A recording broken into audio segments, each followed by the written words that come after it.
다 같이 사도신경 신앙 고백함으로 기도에 시작합니다. 전능하사 천지를 만드신 하나님 아버지를 내가 믿사오며 그 외아들 우리 주 예수 그리스도를 믿사오니 이는 성령으로 잉태하사 동정녀 마리아에게 나시고 본디오 빌라도에게 고난을 받으사 십자가에 못 박혀 죽으시고 장사한 지 사흘 만에 죽은 자 가운데서 다시 살아나시며 하늘에 오르사 전능하신 하나님 우편에 앉아 계시다가 주리로서 산자와 죽은 자를 심판하러 오시리라. 성령을 믿사오며 거룩한 공예와 성도가 서로 교통하는 것과 죄를 사하여 주시는 것과 몸이 다시 사는 것과 영원히 사는 것을 믿사옵나이다. 아멘. 찬송하는 288장을 부르겠습니다. 288장입니다.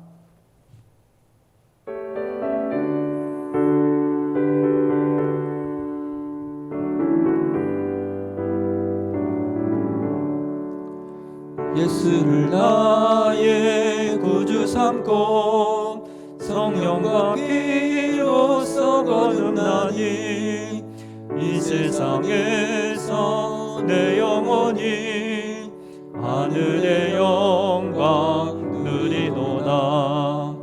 이것이 나의 간증이요 이것이 나의 찬송일세. 나 사는 동안 끊임없이 구주를 찬송하리로다. 온전히 주께 맡긴 내 영 사랑의 음성을 듣는 중에 천사들 왕래하는 것과 하늘의 영광 보리로다. 이것이 나의 간증이요 이것이 나의 찬송일세. 나 사는 동안 끊임없이 구주를 찬송하리로다.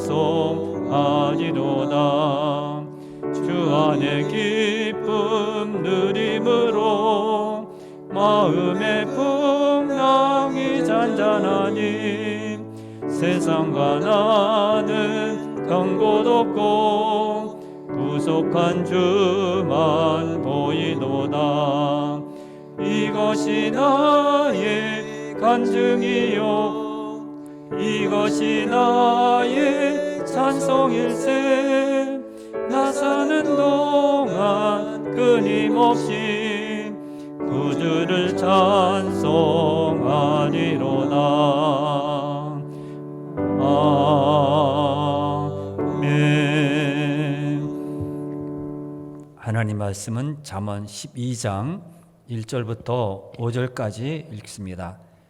923페이지 잠언 12장 1절부터 10절까지 우리는 오늘 살펴볼 텐데 1절부터 5절까지만 읽어야 됩니다.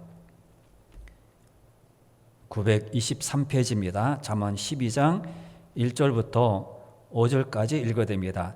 훈계를 좋아하는 자는 지식을 좋아하거니와 징계를 싫어하는 자는 짐승과 같으니라. 선인은 여호와께 은총을 받으려니와 악을 꾀하는 자는 정죄하심을 받으리라.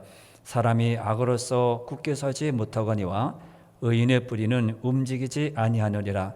어진 여인은 그 지아비의 멸관이나 욕을 끼치는 여인은 그 지아비의 뼈가 썩음 같게 하느니라.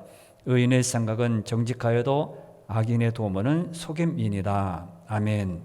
오늘은 이렇게 지혜로운 그런 자다가 생명을 귀하게 여기는 것을 우리는 생각하면서 훈계, 제목을 훈계를 좋아하는 자, 훈계를 좋아하는 자 1절에 보면 훈계를 좋아하는 자는, 그래서 거기에서 제목을 유추했습니다. 그래서 오늘은 지혜로운 자가 어떻게, 계속 우리가 지난 시간에 정직한 자, 지혜로운 자, 훈계를 좋아하는 자, 똑같은 그런 말로 우리가 반복해서 지금 살펴보고 있습니다.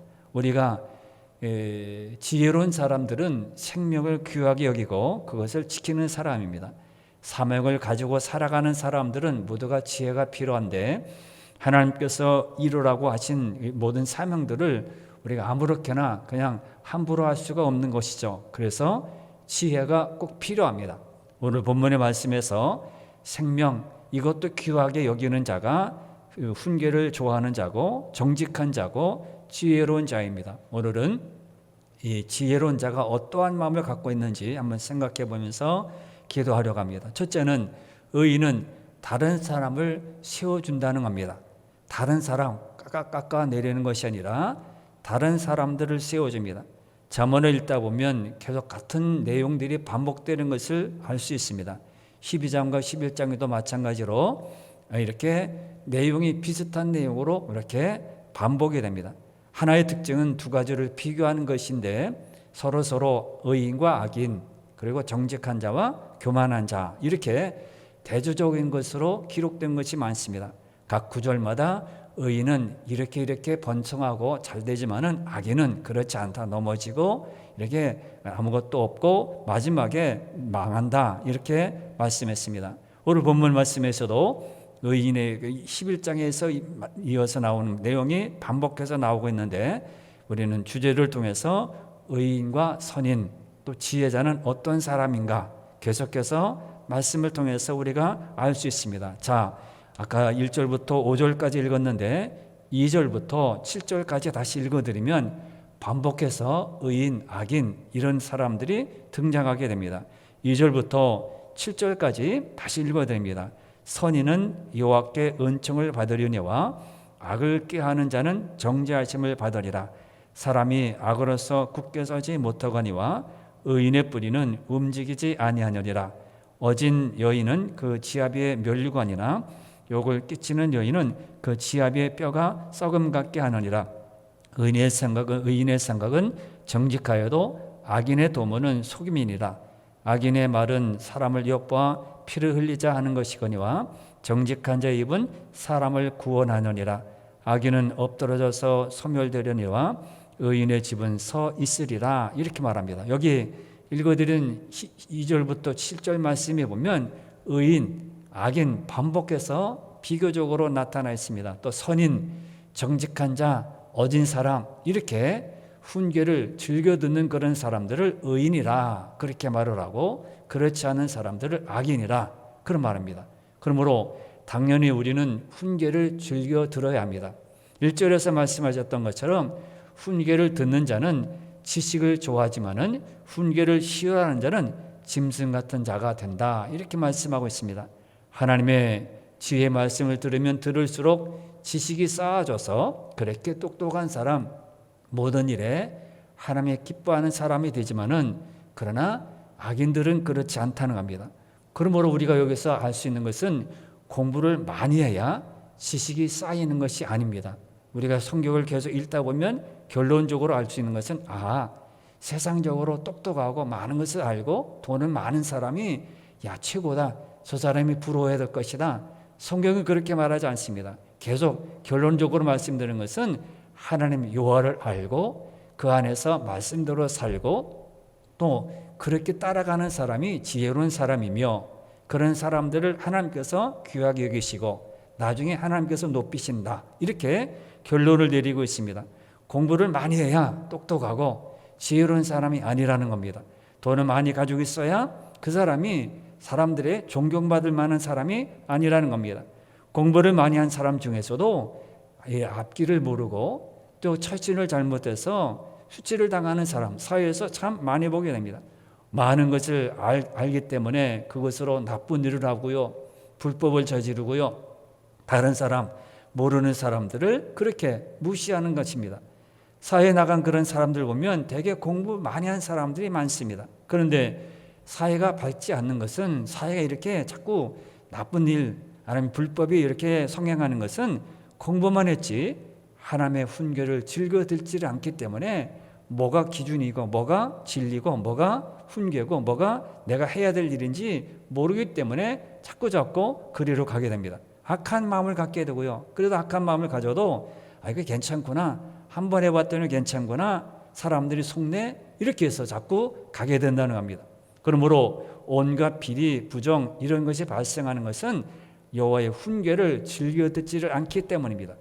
그러므로 우리는 항상 생각해야 합니다. 우리는 이렇게 별볼일 없고 또 가진 것이 부족하지만은 하나님의 뜻을 알고 말씀을 알고 주님 안에서 살아가는 그런 사람들인 것을 우리는 귀하게 여기고요, 복된 사람인 것을 늘 기억하고 살아갈 수 있어야 합니다. 그러므로 행동에, 내 말에 모든 기준이 있지 않습니다. 말씀에, 여호와의 말씀에 모든 기준이 있고 목표가 있고 방향이 있는 것을 압니다. 하나님은 훈계가 다른 사람을 세우는 일을 한다, 이렇게 말씀합니다. 3절 말씀에서 이렇게 말을 하죠. 사람이 악으로서 굳게 서지 못하거니와 의인의 뿌리는 움직이지 아니하느니라 말씀합니다. 악은 뭡니까? 다른 사람을 해롭게 하는 그런 겁니다. 악, 다른 사람을 해코지 하고 험담하고 그렇게 해치는, 해롭게 하는 것. 반면 의인은 다른 사람을 살리고 세우는 그런 일들을 합니다.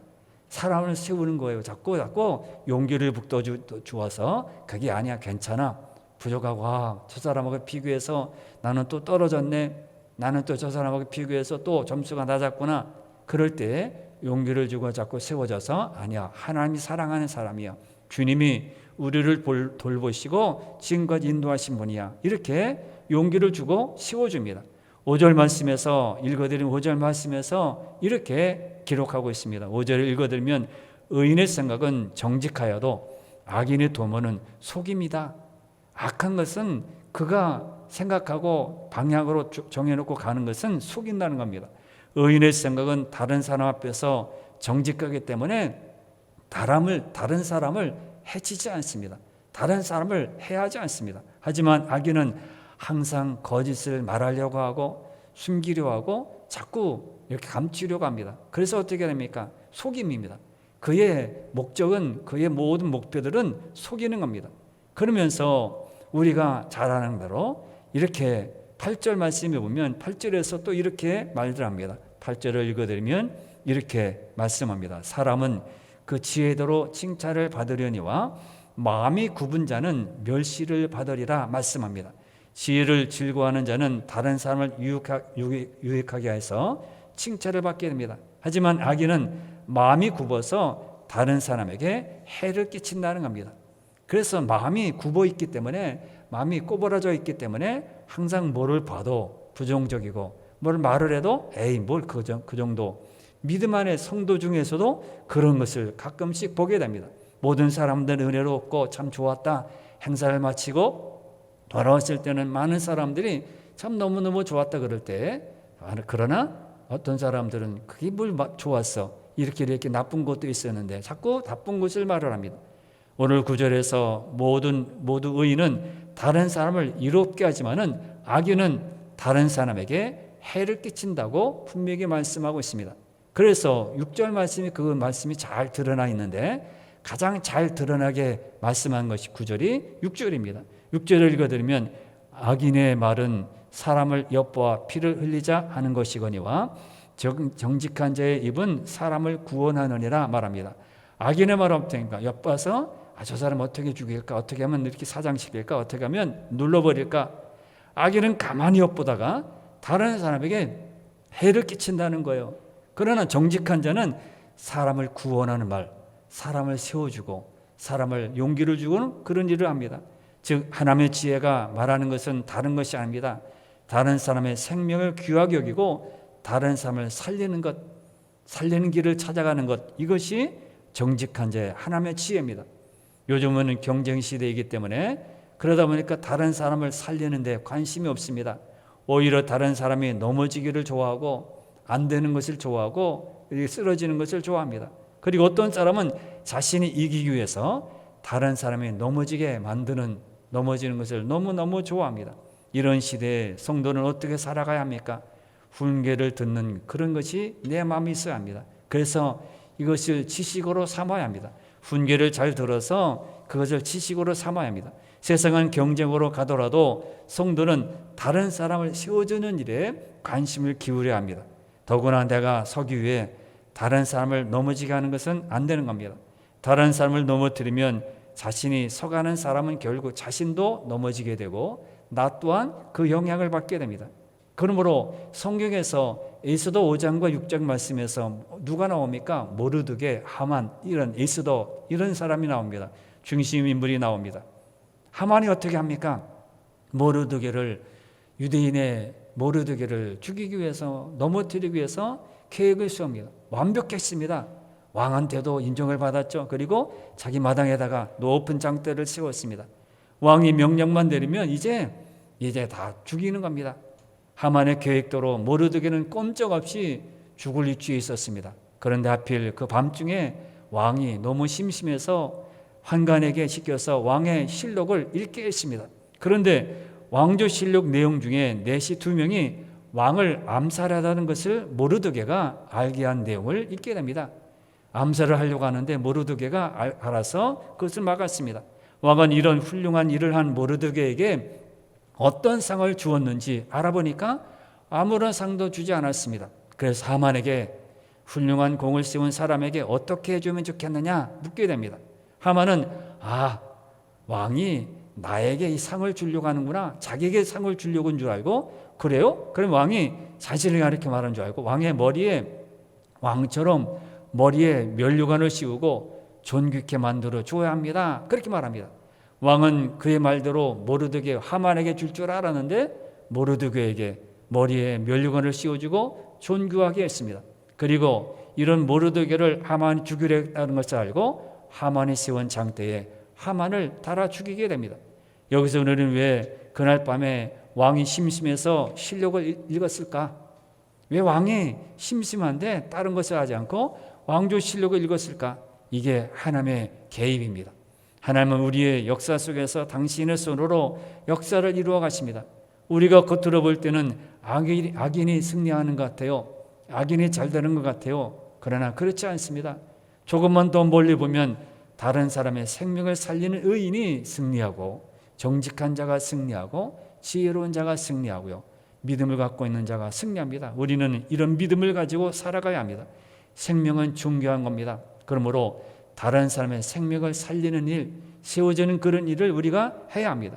두 번째는 뭡니까? 의인은 어떠한 일을 합니까? 동물의 생명도 귀하게 여긴다는 거예요. 의인, 첫 번째는 사람의 생명을 세워서 살리지만은 동물의 생명도 귀하게 여긴다고 말합니다. 10절 말씀에 보면 이렇게 말씀합니다. 10절에서 이렇게 말합니다. 의인은 자기의 가축의 생명을 돌보나 악인의 긍휼은 잔인이라 말합니다. 이 당시 가축의 용도는 식용으로 사용되었습니다. 그렇지만은 그래 식용으로 사용되었어도 이렇게 기를 때는 분명하게 생명을 귀하게 여길 줄 알아야 합니다. 키우는 과정에서는 그 생명을 귀중하게 해서 키워야 된다는 거예요. 어차피 잡아먹을 거라도 학대하고 키워서는 안 된다는 것입니다. 필요하거나 또는 때가 되면 잡아먹는 식용으로 사용되지만은 키우는 과정에서는 생명을 귀하게 여기고 생명을 돌보기를 다해야 한다고 성경은 말합니다. 동물을 사랑하지 않고 마음 내키는 대로 물건 다루듯이 동물의 생명을 가볍게 여기는 것은 그것은 잘못되었다. 성경은 말합니다. 그리고 성경에서는 자연의 생명도 귀하게 여기라 그랬습니다. 이는 우리의 인간의 생명을 귀하게 여긴 것과 같습니다. 하나님께서는 인간의 생명을 창조할 때 자연 속에서 살게 만드셨습니다. 그러므로 자연을 훼손하고 자연의 모든 동식물이나 그런 것을 존중하지 않고 훼손하게 되면 그것이 우리에게로 돌아옵니다. 처음에는 괜찮죠. 그러나 나중에 보면 자연을 훼손하고 식물을 훼손하면 그 해가 해로운 것이 우리에게로 돌아오는 겁니다. 생명을 귀하게 여기는 것이 지혜로운 자며 훈계를 잘 듣는 자며 정직한 자입니다. 그러므로 오늘 우리들도 어떠한 것이 주어지든지 사람이든지 또 다른 동물이든지 식물이든지 생명을 귀하게 여기고 그렇게 살아가야 합니다. 그 생명을 살리는 일, 이것이 우리가 해야 될 일입니다. 소중하게 여기고 하나님을 바라보며 주님께서 창조하신 것을 우리는 잘 기억하고 그리고 살아가야 합니다. 오늘 말씀을 들으면서 이렇게 우리는 기도합시다. 다른 사람을 세워주는 사람이 되게 하여 주옵소서. 악인의 삶을 살지 않게 하여 주옵소서. 동물의 생명도 귀하게 여기게 해 주옵소서. 이렇게 기도하는 여러분들이 되시기를 바랍니다. 다 같이 기도하겠습니다. 주여